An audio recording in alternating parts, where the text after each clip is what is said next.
With less than 2 months to go until Election Day, and with people across the whole country now frantically trying to decide who to vote for, as well as whether or not cats and dogs are being eaten in Ohio, very important questions, well, there's a threat that's not being discussed at all, which cuts right across party lines. That's because regardless of whether there's a Democrat or a Republican in charge, Americans face the real threat of a hostile foreign actor, like Russia, Iran, North Korea, China, and a handful of others, using what's known as an EMP attack to destroy our technological advantages. In case you've never heard of it before, an EMP attack, otherwise known as an electromagnetic pulse attack, is one of the most deadly threats facing our country. The way that it works is that a nuclear weapon can be detonated in the stratosphere above the United States. This type of an explosion, it would not kill anybody directly, but instead what it would do is cripple the entirety of our electrical grid, setting us back 100 years in the blink of an eye. At its essence, a high-altitude electromagnetic pulse is achieved when you have a nuclear warhead get detonated anywhere between 20 to 250 miles above the surface of the Earth. This can be achieved by multiple ways. You can strap a bomb to a satellite, or onto a missile, or even onto a spy balloon. The key is just to make sure that the nuke is high up in the air enough, right above the target that you want to take out. And notably, these bombs, they don't need to contain a huge nuclear yield in order to generate a large EMP. Even a payload as small as, let's say, 10 kilotons can produce large enough electromagnetic pulses to critically disrupt the US electric grid. Now, one thing that's relevant to know about nukes when discussing EMPs is that besides the destructive fireball that we usually see in movies, the one that destroys everything in a given path, a side effect of a nuclear explosion is the release of an intense pulse of electromagnetic radiation that covers everything in the line of sight from the epicenter of the actual explosion.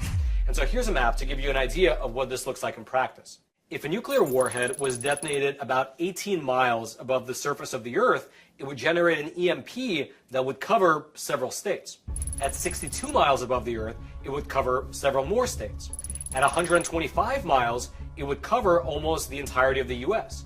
And at 250 miles, it would cover not only the entirety of the continental United States, but also a giant part of Canada as well as Mexico. Now, what's interesting to note is that unlike a typical nuclear attack, an EMP attack, it doesn't really have the associated physical destruction. You're not going to see buildings get toppled over or cars melted to the ground or things like that. But what you will experience is that all of your electronic devices immediately stop working as the electromagnetic pulse waves completely overload and fry the circuits. And so basically everything, elevators, cell phones, electronic billboards, the ATM, your electronic stove, the microwave, everything shuts down. Although at this point you might be asking the obvious question, how do we actually know this? If an EMP attack has never been done before, how do we know how it actually works? Well, the answer is rather simple. The US has been running these tests. You see, the knowledge that we have about these EMP attacks date back to 1962 when the US was conducting nuclear experiments off of the coast of Hawaii. At that time, officials within the defense sector of the US federal government, they had this worry that if the Soviet Union were to detonate a nuclear bomb in the space above the United States, it could damage or even destroy our intercontinental ballistic missiles. And so, to face this threat, the US federal government, they authorized and they conducted something known as Project Fishbowl, where they set up a series of these high-altitude nuclear weapons tests to find out for themselves what actually happens when nuclear weapons are detonated in space. And one of those tests was called Starfish Prime. And it was during the Starfish Prime experiment that the US learned about the dangers of an EMP attack for the very first time. What happened was that a nuclear device was set off at an altitude of 250 miles above Johnston Island over in the Pacific Ocean, which was high enough in the air and far away enough from mainland Hawaii that the scientists conducting the test assumed that it was all safe. But the experiment proved otherwise. That's because over in Hawaii, which is about 900 miles away from the blast, well, you had streetlights that began to fail, circuit breakers were tripped, you had alarms that were triggered, and a telecommunication relay was damaged. Additionally, going in the other direction, several US satellites that were in orbit at that particular time, they were damaged by the resulting EMP from this nuclear blast. And it was at that moment that these nuclear scientists, they realized that this was a potential danger. But the US was not alone in this testing. That's because starting in October of that very same year, in 1962, the Russians also detonated several nuclear explosions over Kazakhstan in order to calculate the impact of an EMP blast on the electrical grid. The Soviets, they eventually wound up conducting 7 of these nuclear experiments, each time changing up the height of the blast, as well as the payload in the actual bomb, in order to assess the difference in damage when you change up those 2 variables. Now, the results of their experiments are still largely classified, but back in the year 1994, during peace agreements between Russia and America, some of the findings were handed over to US scientists. And according to what the Russians revealed to Americans, and then subsequently what the American scientists revealed to the public, the EMP blasts over in Kazakhstan, they destroyed transformers, they destroyed generators, entire communication systems, switchboards, and almost all electronic devices in a given locality. And so, taking that knowledge, you fast forward to today, and if you were an up-and-coming world power, like China, or a regional power like Iran, or let's say somewhat of a rogue nation like North Korea, and you're looking at the United States, a technologically superior country that you might not be able to win in a head-to-head match, well, what do? The answer is obvious. You destroy the very foundation of the infrastructure that makes your enemy superior. And this is not speculation. For instance, in May of 1999, during the NATO bombing campaign against Yugoslavia, there was a meeting held in Austria between high-ranking members of the Russian parliament and a U.S. congressional delegation. And while discussing the war in Yugoslavia, the Russian delegation, they raised the specter of an EMP attack against America. In a declassified report that you can see up on your screen, here's where Congressman Roscoe Barley recalled was said during that meeting by his Russian counterpart. Quote, "At one point, Vladimir Lukin looked up. He said, if we really wanted to hurt you, with no fear of retaliation, we would launch an SLBM, submarine-launched ballistic missile from the ocean, detonate a nuclear weapon high above your country, and shut down your power grid and your communications for 6 months or so." And Alexander Shabanov, the handsome blonde communist, smiled and said, "And if one weapon wouldn't do it, we have some spares, like about 10,000, I think." This kind of puts in context the threat that we face. And just for your reference, it was exactly this threat at this meeting which led the U.S. Congress to set up something called the EMP Commission 2 years later to study this threat in greater depth. But of course, it's worth mentioning that it is not just Russia. For instance, in that very same meeting, the Russian representatives, they also informed the American diplomats that Russia's knowledge of how to build a strong EMP nuclear weapon was accidentally shared with the North Koreans. That's amazing. Likewise, there is a Chinese textbook that was published by the People's Liberation Army called The Third World War, Total Information Warfare.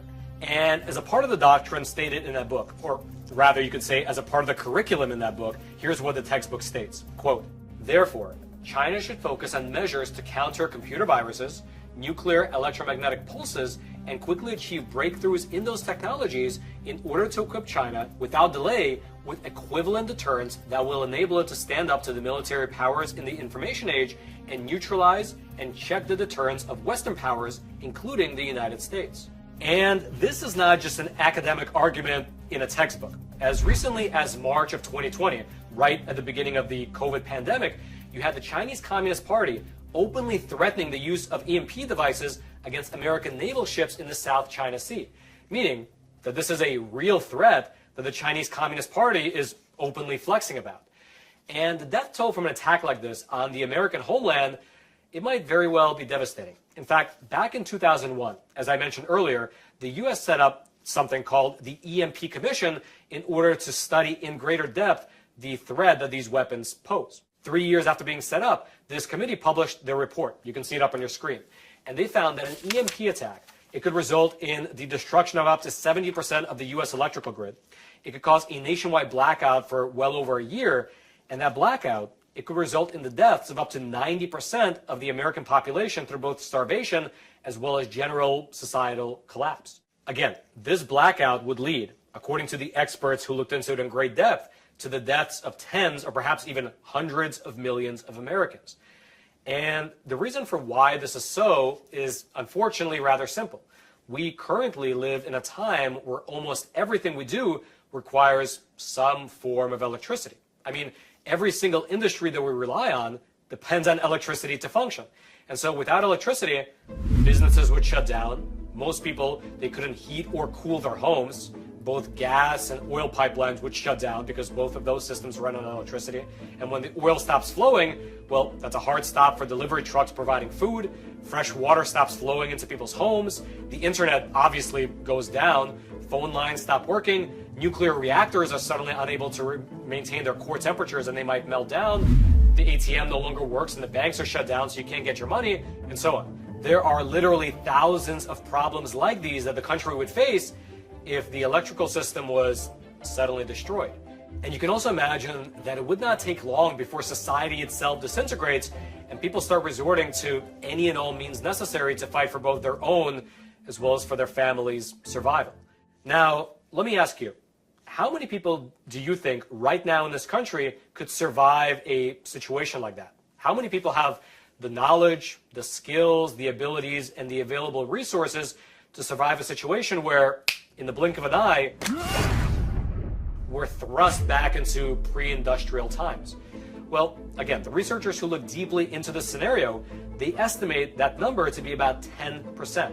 About 1 in 10 Americans, mostly located in rural areas far away from the cities, would be able to take care of themselves. In fact, the US government recently declassified a very important document having to do with these EMP attacks. And inside of this document, you have an exchange that took place in a closed-door meeting before the Armed Services Committee, wherein Dr. William Graham, who was the chairman of the EMP Commission, he presented a rather stark assessment of what America would look like following an EMP attack.